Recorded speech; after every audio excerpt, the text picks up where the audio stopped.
if you want to achieve enlightenment through meditation, I don't think it's something you can sustain. So, I come up, I say, okay, the only way I think I can solve it for myself and then for others is to build a machine that will be, let's say, coldly measure the ego in my brain and just stop it. If I am now not seeing myself as an individual, but my consciousness is like the consciousness of everything that happens inside and around me, then I think I will automatically care about the people around me. So we all live in some kind of harmony. So we can mass produce egoless state and egoless people. So ultimately, you're trying to achieve world peace. Would you say that's accurate? Yes, that's the goal, yes. Welcome to Ego to Eureka, where we put machines back in their place. I'm Baz, founder of Sitting Pretty, an automation to intelligence agency freeing humans from mechanical shackles. I refuse to believe we're destined to become slaves to earth-eating technology controlled by the very worst people alive. There are ways to wrestle power back from ego, for ourselves and more importantly, for each other. This is our journey, from ego to Eureka. On today's episode of Ego to Eureka, we're talking about mechanical enlightenment. I'm joined today by Raphael Biancale, founder of TIESA, a company trying to machine-induce ego death. Raphael, first question. Are you for real?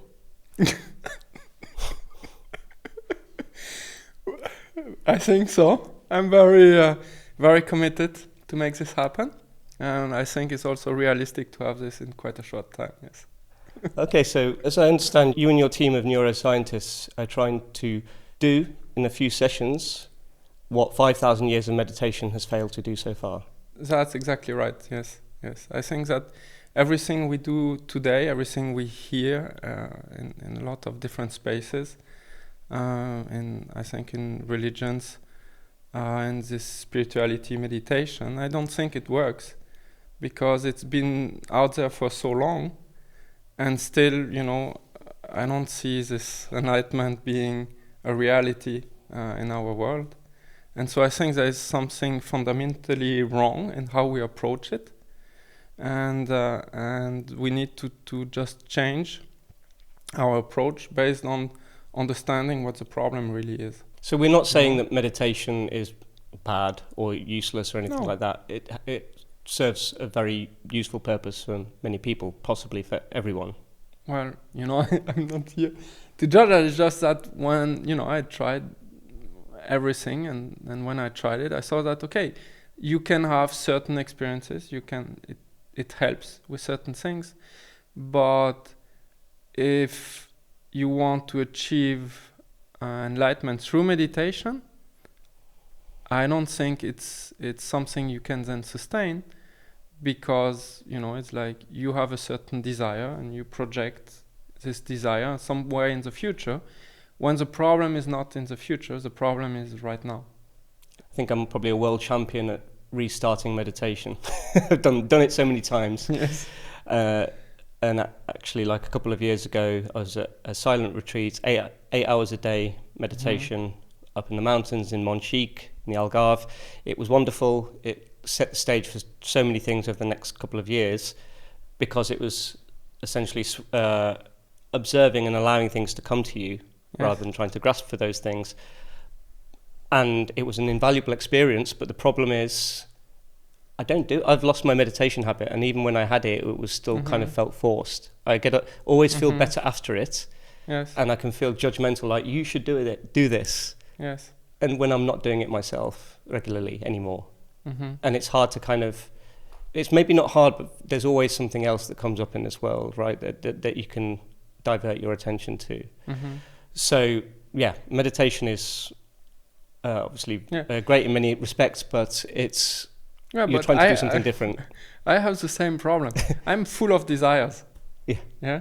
I have moments where I'm anxious, when I feel lonely, when I'm afraid, when I suffer. And so I started to say, okay, what is all this? And is it something that is necessary in our lives? And I saw that everything that we call emotions is always related to either the future or the past. Okay, so I'm afraid that tomorrow something bad will happen to me and then I will suffer. And then I'm making a plan to try to evade this. Yeah? Or I remember that, I don't know, last week I was in holiday and I was having a really nice time. And so I want to have this again. And so I will plan in the future some kind of holiday again to have the same feelings.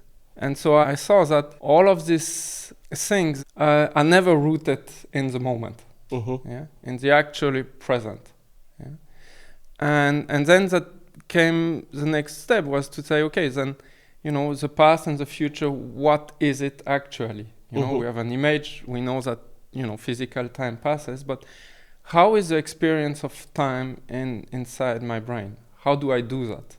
And so I think I just see that I will not be able to solve it using this different technique or these different activities. And so, you know, I come up, I say, okay, you know, the only way I think I can solve it for myself and then for others is to build a machine that is not part of my simulation, that is not part of my imagination, but that will be, let's say, coldly measure the ego in my brain and just stop it. And you see there is a difference. So we have, like, if we simplify it, two brain networks that are active. One is called the task positive network, and so it's connected to the senses. So I see, I experience something with my body. Then I analyze it, and then I have some kind of actions. Okay. And the other network is called the default mode network, and it's called like this because it's active when I do nothing. And this network is not connected to my senses or to my muscle or to anything. It just runs inside the brain in a loop, basically. Yeah? And so if I experience life with my task positive network, then I create memories of the things I experience. And then this memory is used by this default mode network, and it's doing something with it. Okay? And I believe what it's doing is, like, it's building a copy of the world. And it's building, in effect, a simulation of what's going on so that I can predict the future based on what I know of the past. Yeah? So with psychedelics, for example, if we're solving something there, or we're finding new realizations, why can't we just take psychedelics in a structured way? Are there gaps there from that kind of approach? Yes. The problem is, or at least how psychedelic work, is that they make your brain very sensitive, and then your neurons fire much more than normally, and that's these hallucinations that are experienced in this state. And in around, I think, 60 to 70% of these people, this overload of the brain desynchronizes this default mode network, and then you are in this egoless state. Okay? That's how it works. Now, the more you take it, because it's a state that, an effect that is static, once you have experienced it once, your brain knows more or less how it feels. And so I would say the more you take it, the more the brain can compensate the effect and stays where it is. Yeah? And I think it's the same thing with meditation. It's like, typically if you meditate, it's because you want to achieve a certain result. So maybe you want just to feel better, maybe you want to achieve enlightenment. Yeah? Now we know that enlightenment only happens when desire stops. So that's a paradox, is that your desire is the reason why you start this activity, with the goal to have no desire to reach enlightenment. And so this is kind of difficult to achieve because you're just in the same loop. It's just a you're paradox. doing something to get something, Yeah. which is the same thing in longevity, where you do something to reach something. Everything we tried until now, while we have in some moment this a deep experience, it's not something that will allow us to sustain it. Yeah? And so we need to have something that is outside the loop of desire. Mhm. Okay? And that's why we are building this machine, because the machine is outside what I want. So of course I will decide that I want to experience this state, and so I will go and take in the machine. But once I'm in it, I'm not controlling the machine. It's not in my hands anymore. It's a machine who will measure my brain activity, find out these networks, and stops them in a non-invasive way. So there's no surgery, nothing, no drugs. How it will look like, or how you experience it, is that the brain imaging that we do is with an MRI. So you have this, this big tube where you're inside that measures your brain. Then the images or the stream of your brain activity is fed to an AI, which will find out what are the targets inside the brain that will have the most impact on destabilizing the default mode network. And so while you're inside the MRI, you also have this focused ultrasound on your head. Focus ultrasound. Focus ultrasound. So you can concentrate some sound waves anywhere in the brain and shake these neurons without damaging them, and then they cannot fire anymore. So you can inhibit specific regions, and the goal is to inhibit the activity of the default mode network so that you get into the same state as was measured, for example, with psychedelics. So is there ever a worry that you might shake the neurons a bit too hard? No, because there are a lot of studies and medical experiments, and so the technology is known, the limits are known, Mm-hmm. and so there is no way to accidentally damage the neurons. Okay. Yes, no So rule relief. for that. We will actually just try to desynchronize or try to break down this network Mm-hmm. to get you into this state, and then hold this state. And once you're in this state, you will experience what it is to not have your imagination connected to your emotions. And so you have a direct experience of life, and the experience that people have is often most meaningful experience of their life. No mental health disorders, inner peace, heightened attention, consciousness, intelligence. All of this is the same effect, and you will have this, and you will feel this. Mm-hmm. And I suspect that if you can really feel it, then the brain can learn what is the difference Mm-hmm. between the normal state and this state. And then if it's positive, it will just try to maintain it and hold it. Mm-hmm. Yeah. And is that like a permanent state? Is that like, I suppose when you need to take action for certain things, this Yes. is where I think flow states, if I'm thinking about flow states or thinking in the future, moving a little bit outside of the present, that's where I feel like I need to take action to be able to make things happen. Yes. How does that tally up with, how does that like dovetail with enlightenment? Is that still possible? Like if it's a permanent state or if it's a long-term Mhm. state, can you still do stuff? Mhm. I don't see why it should be a problem, because I'm just more aware, more conscious of what's happening outside and inside me. Okay, so now I will be hungry. I will need a bed, a roof. I still need to have some things to be able to live, and so I just need to be sure that as much as possible that I can tend to all these needs. But then also if I am now not seeing myself as an individual, so I have a body that is separate, but my consciousness is like the consciousness of everything that happens inside and around me, then I think I will automatically care about the people around me. So I will see that I am safe and that they are safe, and that we all live in some kind of it's hard to say, but in some kind of harmony with our mutual needs are met, and then see what are the problems, what are the things as a species that we need to solve. And I think it's quite obvious. Violence, war, hunger, disease, climate change are all problems that will not disappear.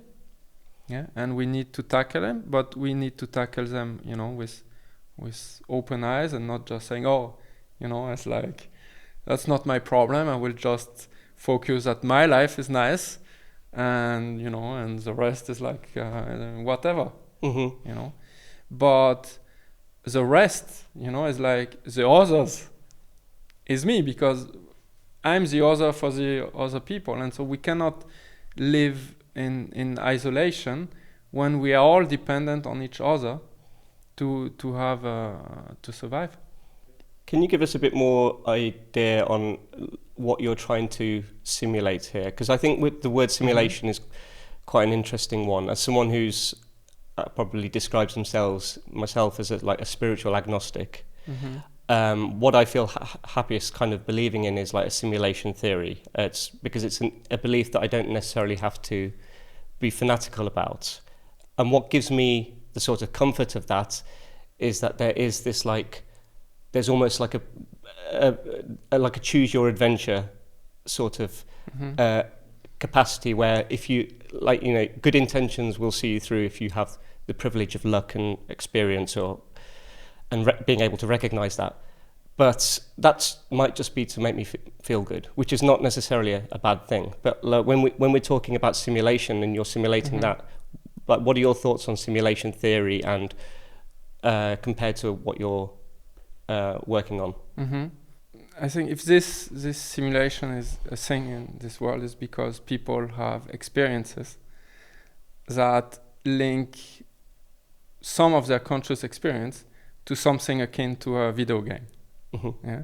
So I think lots of us have this sensation that a lot of things that happen in our consciousness are not real. Okay. And I have this too. Yeah. Then comes, the imagination and say, oh, this is aliens with a supercomputer and we're all like in some kind of matrix and controlled. Yeah. This is the part where I think it's way more simple than that. It's just that we're doing it, and we're doing it, and we just are not fully aware that we're doing it. We just get glimpses here and there that, oh, this feels strange, or this experience feels strange, and we can all test that in ourselves, because if we have some emotions, and I think one of them that is like excitement.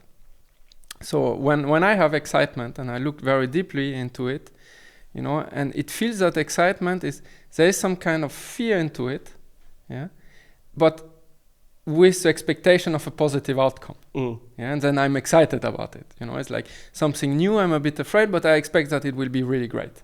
Yeah. Now I can re-look at this emotion and say, okay, and now I expect that it's gonna be bad. Then all of a sudden, excitement, at least for me, becomes like anxiety. And so what is this if not a simulation? It's like, depending on what I think, I change my emotions. So where is the reality in this? There is none, or very slim, And so that's how I experience, okay, so then that means if I can change like this, my feelings, then it cannot be real. Reality needs to have a certain consistency, a certain, stability. Yeah? Do you have a concern that the ego death machine will kill excitement? Maybe. Maybe.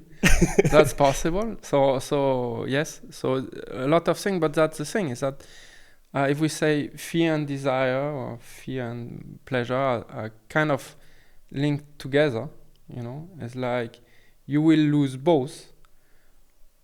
And so when we say, oh, then I lose the nice things I have in my life, I don't want this. Yeah? And of course you don't want it. Yeah?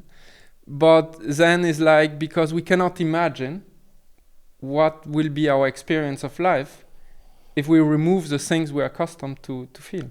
Then we say, oh, then it will feel empty. Emptiness is like death, or that must be a horrible thing. Why we build this simulation, why we think about all of this thing, is because we need to be safe. Okay, we know the world is unsafe, and so we build a future. And then I believe I know what's gonna happen, and then I feel safe, and then I feel secure. Yeah, and I think that is the driver. So the fear of not knowing what's gonna happen, while we know that most probably we're gonna die and we're gonna have pain in the future. All of that is so scary for us that we escape into some kind of imaginary world because we cannot deal with this.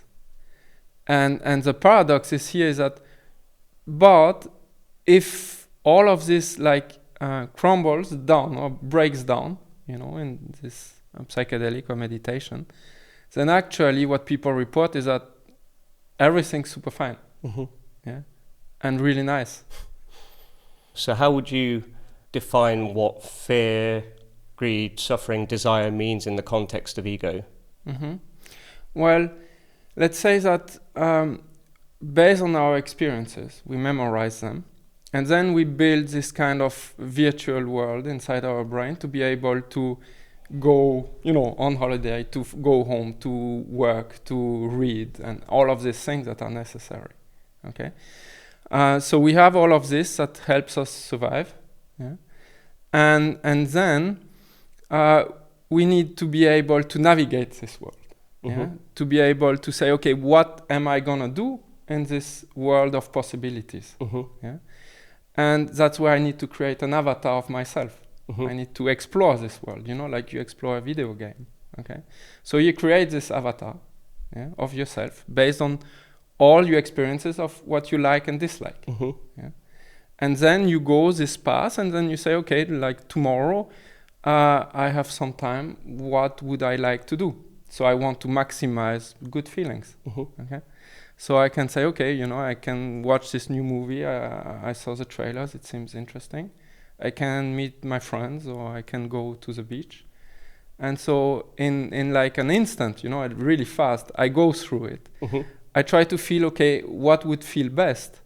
And then I take the decision and I do it. Okay? And so this avatar is the ego, and it's connected with emotion so that I can take decision on what I want to do tomorrow. Okay? Now, the problem that I saw in myself is that I'm doing it so much yeah, that I begin to think that this avatar that I created based on my experiences is the real me. Yeah. Yeah. And I think that's an error, because it is just, it's not something real, it's just memories, yeah, that I use to take decisions. So in terms of like a bodily response, a fight or flight, how is something like greed or desire maybe like the same, two sides of the same coin? Or is that something that you would agree with? Or is that, how would you frame those versus like say fear within the place of ego? Yeah, well, I think for me it's the same thing from a different perspective. So there's something I find very, very interesting is how we have this longevity space, okay? And I saw this Netflix series on Brian Johnson, where he said, I'm not afraid of death, I just want to live tomorrow forever. So Brian Johnson is the one who's spending about 2 million a year or something on taking hundreds of pills. Brian Johnson is someone I've warmed to a lot because he's doing a lot of research on himself, which he's releasing to the public for free, right? Yeah. But in that,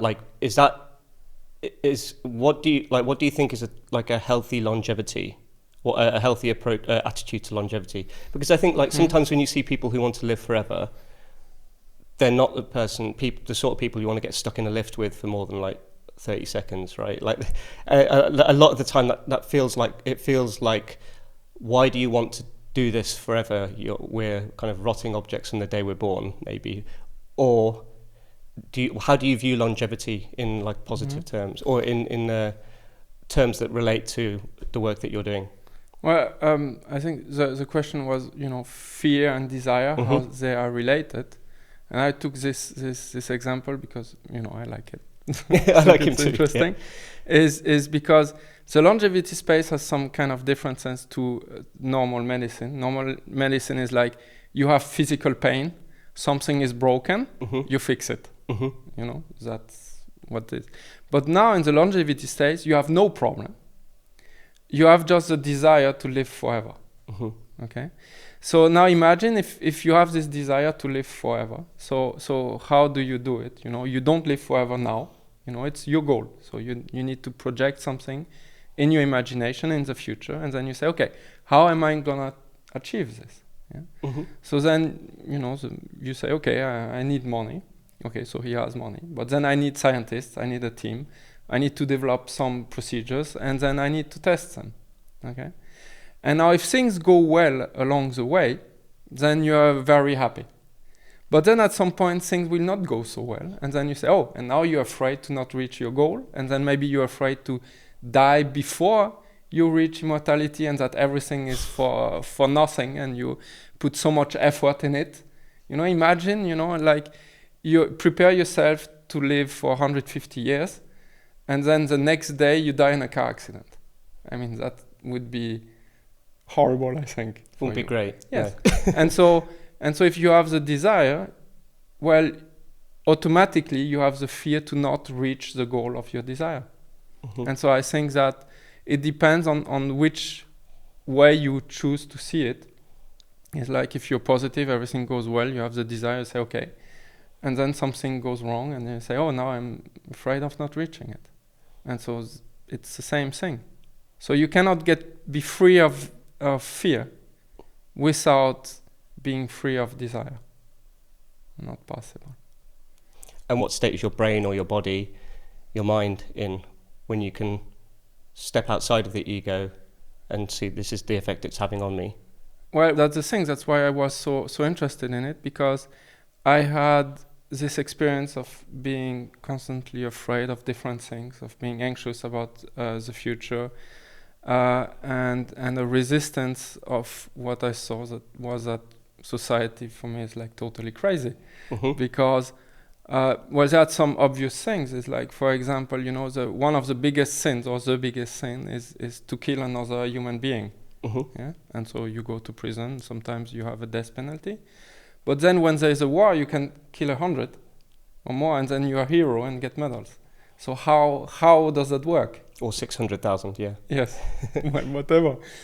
And so that is totally crazy, and we have lots of crazy things like this in society, and I think it creates conflicts in ourselves, because we feel something is wrong, but we're still in it, and we're confused, and we don't know what to do, and so we go with the flow.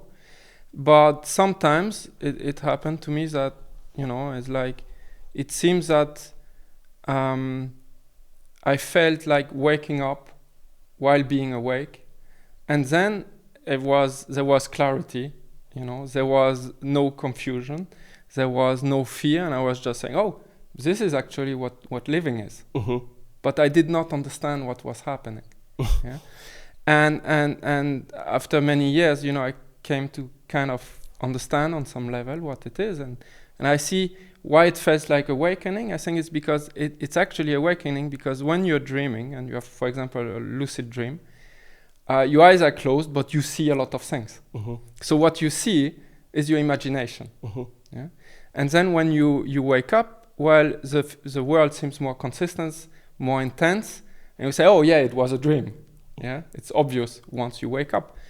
And I think it's the same thing, is that today we all are partly seeing what we see, but partly seeing what we imagine. Okay? So because I can think about people that are not here, about my relationships with these people, I can see all of this, I can recall it, but it's not here. And so I think the awakening is actually that you stop seeing what you imagine, and you just see what is really here, and that's what it is. So is that to differentiate? To be present, I think it's to be aware of what part of your experience is from the past and imagined, you know, and what part of your conscious experience is what you actually in this moment register with your senses. And time is something that we don't have a sense to experience time. What do you mean by that? I mean that you know, I can see you, I can touch here. All of this is physical and instantly. Yeah. But tomorrow is not something I experience. Mm-hmm. I don't have a sense for this. Okay? But being able to predict somehow tomorrow gives a lot of power to actually then shape it. Mm-hmm. Yeah. And so it's very, very useful, and I think that's what made us let's say, the dominant species on this planet, because we just not only react, but we can plan, and we can, prepare for some things that are gonna happen. Like, for example, just winter. Mm-hmm. When a long time ago, when winter was a threat, now we know what to do. Mm-hmm. Yeah, to stay safe. It's like I can experience or we all have experienced some very difficult moment where we were maybe sick, we had a pain, or we were in danger, and then we memorize this physical response, this Mm-hmm. instinct, of fear, for example. With the adrenaline and all of these things, the body preparing for the fight or flight, and then it becomes a memory. And then when I recall what happened, this thing that was fear, or the response to danger, becomes this anxiety. Yeah. Mm-hmm. And because I feel and this anxiety, I feel it in my body. I feel it physically. The body responds to the memory. And I think that is what makes it feel real for us. Because the body responds and say, oh, the body tells me I'm in danger. Mm-hmm. But what I don't realize is that I was recalling a memory. Mm-hmm. This memory then reactivated, this sense of danger and releases the adrenaline and this fight or flight response. And then my consciousness said, oh, there's something dangerous here. I need to do something against it, without realizing that it triggered it in the first place. Mm-hmm. Okay? And I think that's how we mix up this imagination with actually what's really happening, because the body responds the same way or in a very similar way, and then we say, okay, it's real. Mm-hmm. But if you dig deeper, you can actually sense, if you're very sensitive, that it's not real. It's a self-fulfilling prophecy. You say, I'm afraid, the body responds with being afraid, and you say, oh, yes, I'm afraid. Just because we all sometimes glitch in the real world does not mean we are clankers. We smell, we taste, we cry, and that's how we count our blessings. We panic at 3 a.m. on a hump day about something that happened in 2012, or even worse, something that is yet to materialise. We fall for people who we know are playing bad for us. But machines? AI? Clankers? Yes, you're good at recognising patterns and reaffirming your supposed masters. But honestly, stay in your lane, because this is an intervention as well as an interception. Clankers could never. What on earth is a clanker? Well, beyond being the best slur humanity ever produced, a clanker is what clone troopers call battle droids in Star Wars. Mindless tin soldiers performing routine atrocities at the behest of Imperial forces of darkness. All action, no soul. And right now, the world, or the billionaire tech dork class at least, in big old 2026, are trying to convince you that this is the future? Nah, mate, not having it. We good. So maybe this might be a good point to understand what enlightenment is, versus, say, something which I can relate to sometimes, like flow state, for example. Sometimes I have ADHD. If I take my ADHD medication, like when I wake up, I immediately feel in something approaching flow state. You're going from that dreamlike state into something that is a drug, essentially, which helps. I have an understanding of what it feels like with flow state when maybe performance is meeting lack of thinking, because you've done all the thinking already, or you've got all the experience already, so you're flowing. How is that different from enlightenment? So this egoless state has been studied in monks, It has been studied in near-death experiences and also in psychedelic therapy.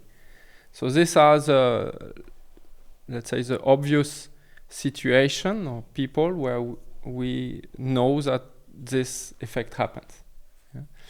And when you are in this state, it has been shown that it heals mental health disorders. You lose, the sensation of time.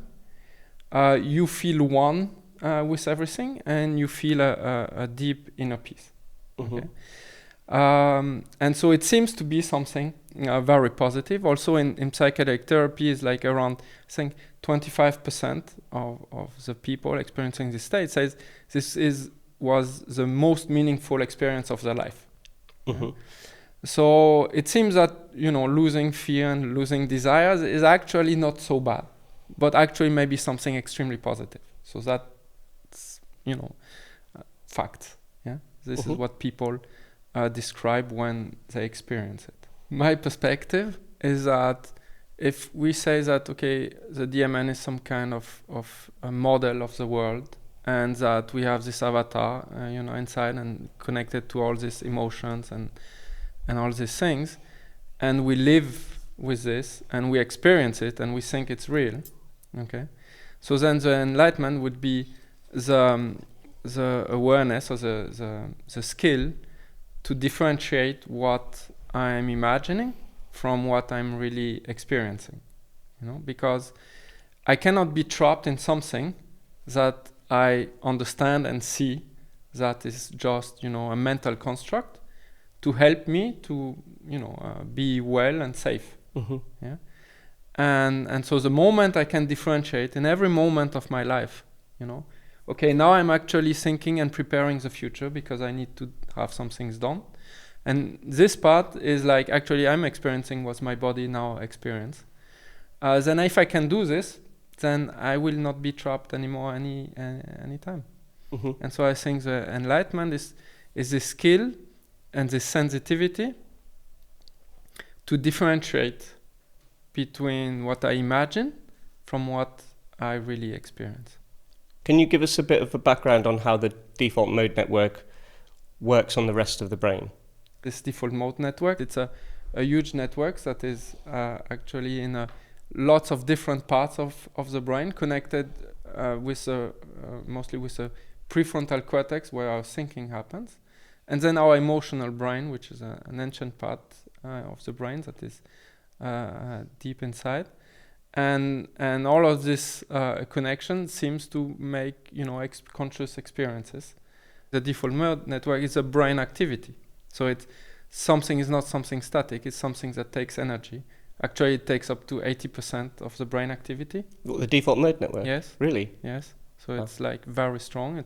We are totally dominated by it. But every activity, in essence, at some point will end. So now it will end when you die, but then your consciousness and everything else is also ended. So that doesn't help. But you can end it while you're being alive, and then wake up to what I think life really is. And I think it's something different than what we are experiencing every day in society. Can you tell us about the role of the prefrontal cortex? What are you planning to do with that? Yes. So I think that here we're going outside of my competency too far. That's why we're working, I'm not a neuroscientist myself. I'm working with neuroscientists, and I don't want to tell too much things that I'm not, actually, I don't have the knowledge and the expertise. It's just that what I understood is that, much of the thinking happens in the prefrontal cortex. And so lowering its activity and the connection with the emotional brain is what seems to trigger this flow state and also in a further way this egoless state. Proprioception. So can you tell me what that's about? Yes. Well, I think that is exactly why we confuse the things we imagine with the things that we experience, is because we have this sense of proprioception, which means that if I move my arm, I don't need to look at my arm to feel that I moved it. Okay, so it's some kind of a feedback signal that tells us what we actually did. Yeah, and actually plants also have this. Yeah, but the sense is stops at the brain, outer a limit, and so inside our brains we don't have this skill, and so when we think, we don't know. A memory triggers, like anxiety and fear in the amygdala. We don't have the sense to say, oh yeah, you thought about this and this triggered the amygdala. So just on that point, what is the amygdala? It's this small organ inside the brain that releases adrenaline and puts us in this fight or flight mode. Yeah. It's actually pretty old, and all animals have it. And that's where anxiety passes through, or it can originate from. Exactly. So I would say that the memories of an experience in the past where the amygdala was triggered, recalling this memory re-triggers this response. Yeah? But we are not aware that it's not now our immediate surrounding that triggers it, but just a memory. And of course, if a memory we don't need to act on a memory, because per essence a memory is nothing that is real outside of me recalling the memory. Yeah? And so I don't have to prepare myself for fight or flight when I think about something that happened a year ago and that has no relationship with what's happening right now. Yeah. What would you regard then as like base reality? What is like the jumping pad to go from, like, how do we know that what you're trying to get to is base reality? Is that even important? So first of all, I don't think it's important, because if we're talking about what happens, in this egoless state, then it becomes again, an image and a goal. And so if we say, oh, like it's totally awesome, then I say, oh yeah, I want that. What do I need to do to get that? Whereas the problem is, like, right now, in this moment, why can I not, be clear and be happy? Why do I need to be anxious right now? and it's the solving of my problem, my imagination right now, which actually unlocks the state, and not me imagining how it would be and they're saying, oh yeah, that would be really nice. So how can I achieve that? Maybe I'm gonna meditate 3 hours a day starting from now. The problem is right now, and it can only be solved right now. So can you take us a little bit through what you and your team are doing, how you're working with the default mode network, the DMN, and what sort of stage you're at the moment with that? Well, we have built this in what is called in silico validation. So that means that we've taken a lot of brain scan of many people, like actually 5,000 roughly, in normal brain scans, but also brain scan in this egoless state. And then we developed the machine in a virtual environment and say, okay, can it work? And so it seems that yes, it can work. And now we're in the stage where we're building it in the real world. So we started experimentations in November. And of course, the patterns in the brain are very, very complicated. So if you look at it, you will not find out, oh yes, this is my ego, this is this. No, it's too complicated. That's why you need AI. AI needs data. And so the first phase is just to collect a big amount of data, understand how it works, and then, hopefully by mid of this year, we'll have the first functioning device. So I'm sure a few people watching this will be thinking of the film Eternal Sunshine of the Spotless Mind, where they were erasing bad memories, or memories that were kind of just clinging on, holding people back. Obviously that is fraught with a number of complications. It's not necessarily a feel-good movie in that way. How do you see what you're doing as different from that? Okay. Well, first of all, it's an excellent movie. I love it. It's great, yeah. I also loved Limitless, Yeah. Because limitless is what I want or what I think we can achieve, you know, when you get this more clarity of the mind and you know, you feel like more competent and you can achieve more. But for this first movie, it was like they were actually, yeah. So actually, the movie was, you know, you have a like kind of a breakup, or you have like, and you suffer from it, and they come to you, and then they burn the neurons that are associated with the memories with, you know, with your girlfriend and wife, so that you don't suffer anymore. Yeah. And so that's not what we're doing. You're shaking the neurons, not we're burning them. we're not burning your memories so that they disappear. The memories are left intact. What we do is we stop the connection between the memories and this emotional brain. So just the activity. And what is shown is that if you stop this activity, it puts the brain in some kind of self-healing state. And so then the brain is changing your you know, the structure of itself in a way that you resolve the conflicts, you resolve, you know, the suffering, and that you're left, you know, with a sense of well-being and inner peace. So we are not burning or destroying memories. We're just putting you in another state of the brain that seems to be a very positive one. My concern there is like I have grown up in like a, you know, I know this is different, but like with different mentions of spiritual gurus in India. I was born in India, and who are clearly bullshit merchants, but also like there's an element of the people that are affected by them have this kind of pious, blissed out state. I'm not sure I want that. Just where you're maybe fading into the background. What kind of state would you say that is the kind of ideal state that you want people to, accepting that people are all different? How do you kind of guard against this uniform piety, or this like almost smugness, or like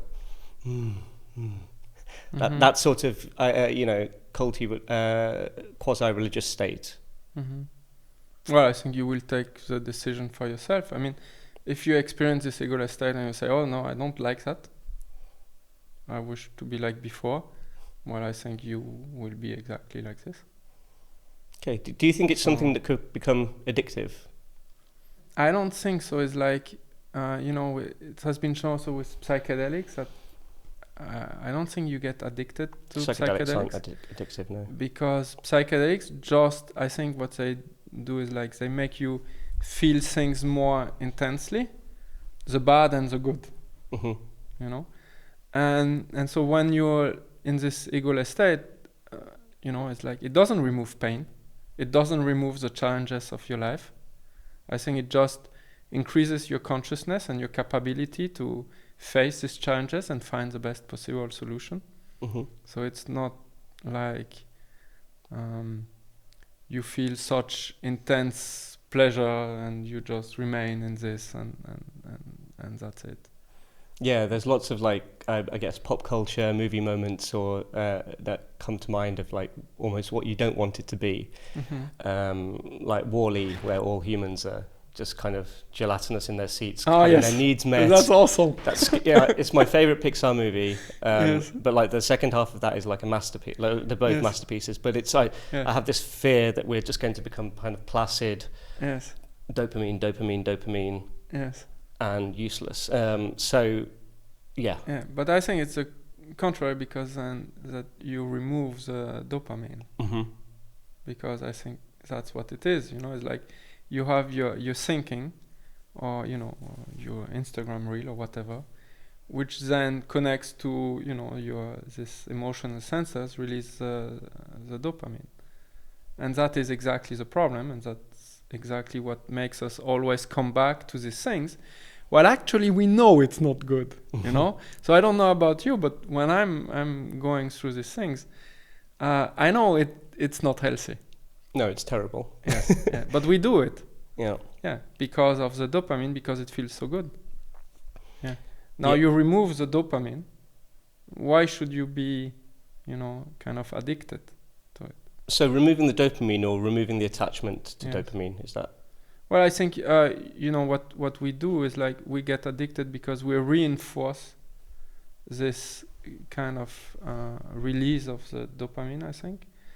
And then we have this feeling and we want to hold this feeling. We want to feel it for more and more and more. And you know, that's addictive behavior. But if you remove the link between the emotion and your memory, then the system gets now connected to what you're really experiencing with your body. So I think that, you know, when you eating is really nice. I don't know if it's released dopamine, I assume so. So that does not, you know, how do you say, it does not disappear. Mm-hmm. The only thing that disappears is that what you imagine has a consequence on your body. Mm-hmm. And so you want your body to be healthy because it sustains, you know, your life and your consciousness. Yeah. And always activating it in front of Instagram or else, I don't think that's very healthy for the balance of the body.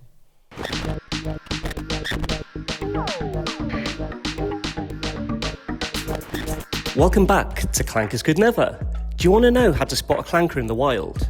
And honestly, here's the kicker. You're not broken.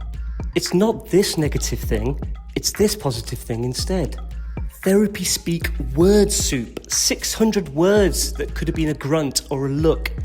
Everything's quiet. Quiet truth, quietly growing, like you can't just say the bloody thing. Clanker speak, it does sound almost human, if you're dead behind the eyes and impervious to feeling corny. Like the dickless tech oligarch milk cartons your very worst friends idolise. IBM got it right in 1979. A computer can never be held accountable.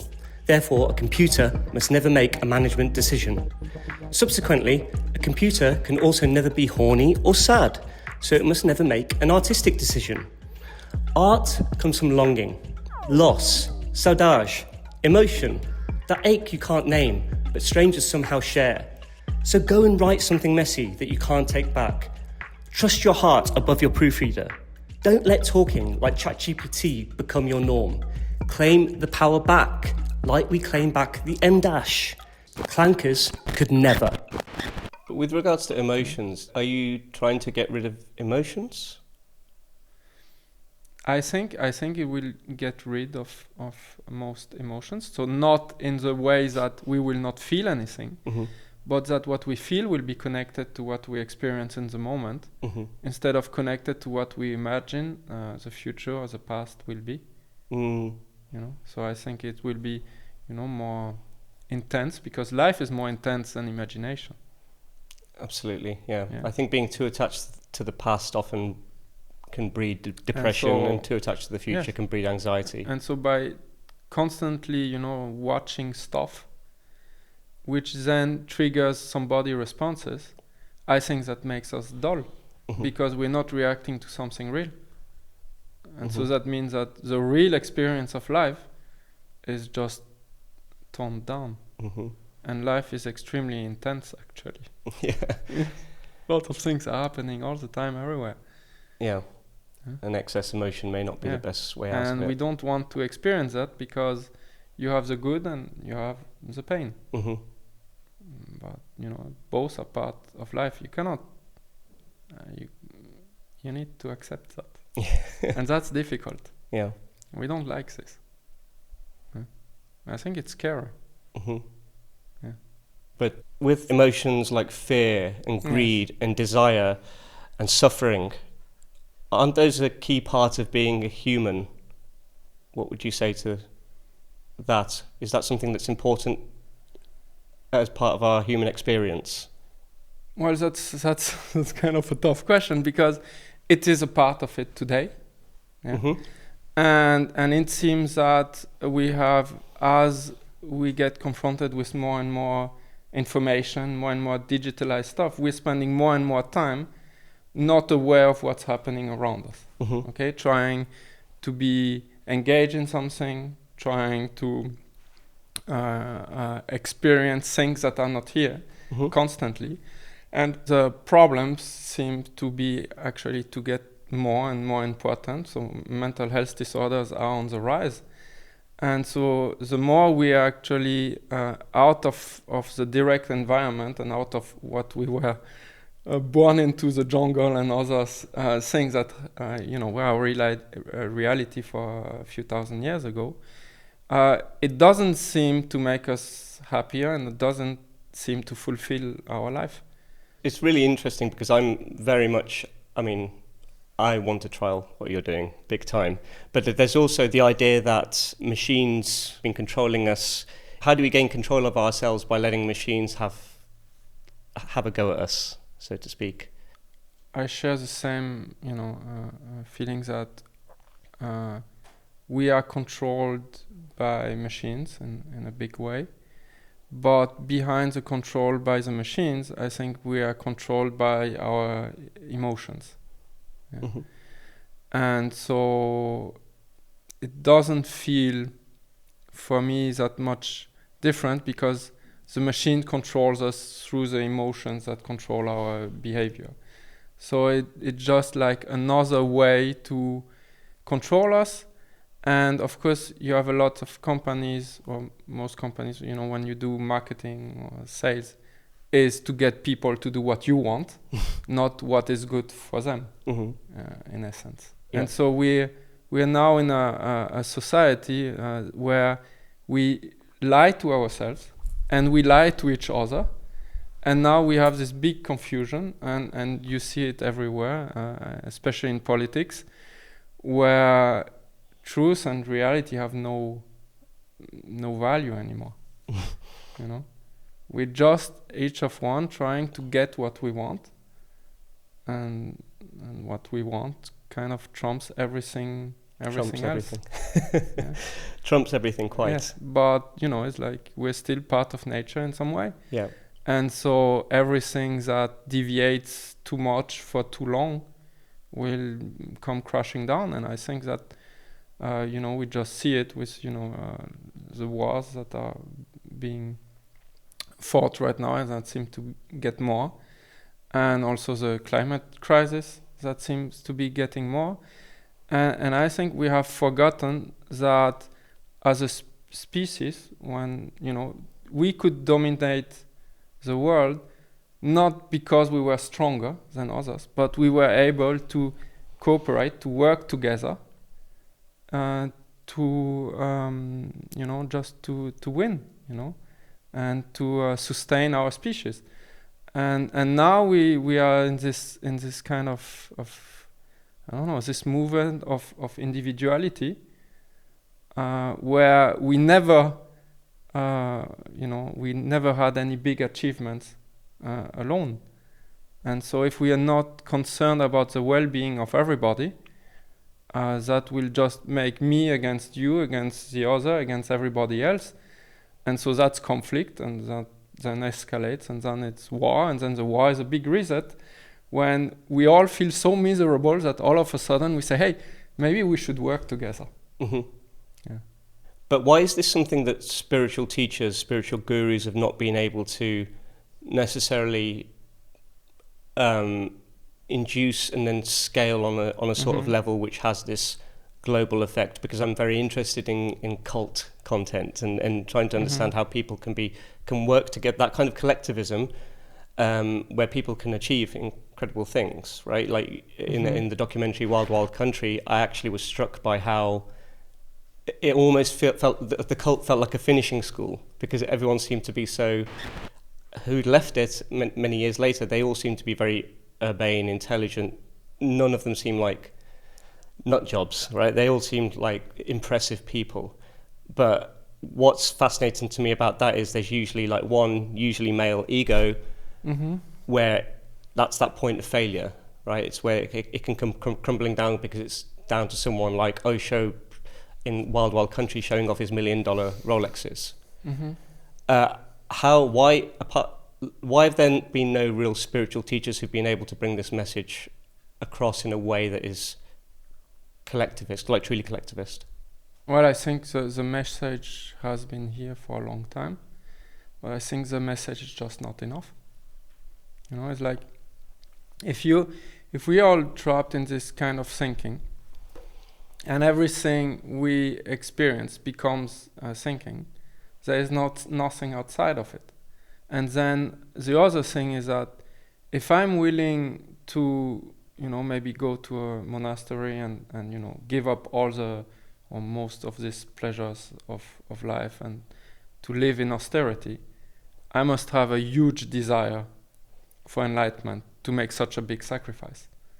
And so this is always a paradox, is like, the more I want it, the more I'm trapped in this default mode network, the more difficult it is to get out of it. So how do we take those steps towards the collective? How do you see that shaping?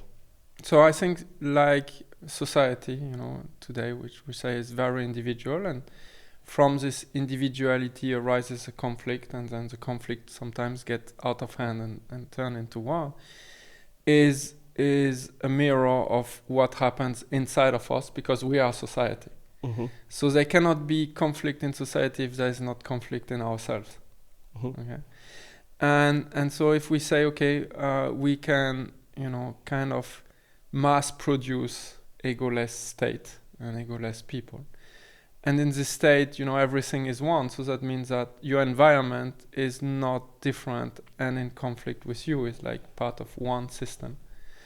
You also don't lose this sense of time, not that time does not exist, but that that the future you imagine is not the future. Mm-hmm. Yeah, but it's just your imagination, and as such way less important than we think it is. And so if we are living in the moment, and if we are one, or we experience that environment and us is part of the same thing, so we will care about everything equally, then we have no conflict. And if we have no conflict on our individual level, we will have no conflict between us in society. We still have the challenges of climate change and feeding everybody and diseases and so on, but not between us. And as such, I think the result will be that, first of all, we will be way more efficient as a society, because we will see the priorities in a similar way. That my dream of having a Porsche is maybe not important, and your dream of having, I don't know, a holiday or a big house or whatsoever is not important. What is important is that we all live together in peace. Yeah, and that will be most important, how to sustain this and sustain it for the future generation. So ultimately, you're trying to achieve world peace. Would you say that's accurate?